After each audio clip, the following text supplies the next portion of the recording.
Hey Deckers, the latest Cyberpunk 2077 patch is here and we're having a look at how this is performing on the Steam Deck. As you can see, I went the Pan Am route so I could go and see her in my apartment. Now, performance on this one is a little bit all over the place and a reason why I don't trust benchmarks too much.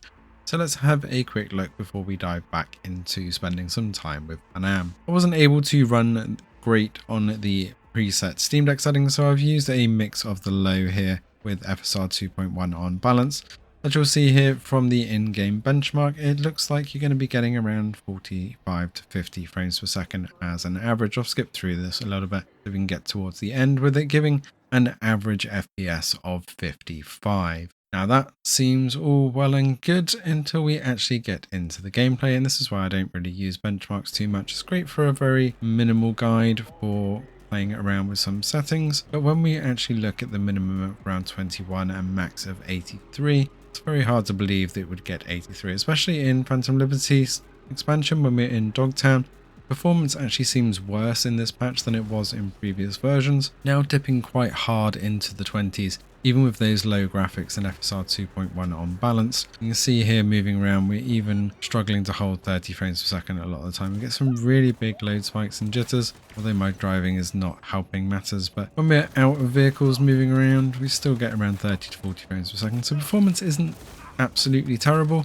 It's definitely taken a big hit. It wasn't dipping so hard into the 20s previously, and I'm running this on the Steam Deck OLED as well, so you would expect performance to be a little bit better. Wattage definitely seems to be better as it's more around the 23 mark, but I was hoping that it was going to be much higher in the 40s much more stably.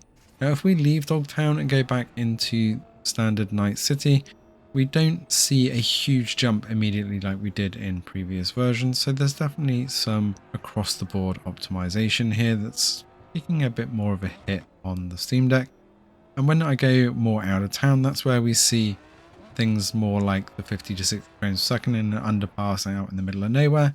But again, as soon as we start coming back into town and we start loading up that city, we are back down into the 30 and 40 range. So it's still good. You can cap this at 40 and really have a great time on the Steam Deck, but don't expect you'll be getting the 50 to 60 frames per second that you might see in some of the benchmarks, as most of the time you are going to be in and around the city and also out and about in Phantom Liberty's expansion, or if you're in Dogtown, you're really not going to get more than 40 frames per second a lot of the time unless you're inside a building. Obviously, once we're in things like the apartments, you could even up the settings a little bit more so you can see your partner in all their glory. Now, there are quite a few fun things to do with your partner as part of date night, and I'm not going to spoil it all for you, but yes, you can even take a shower.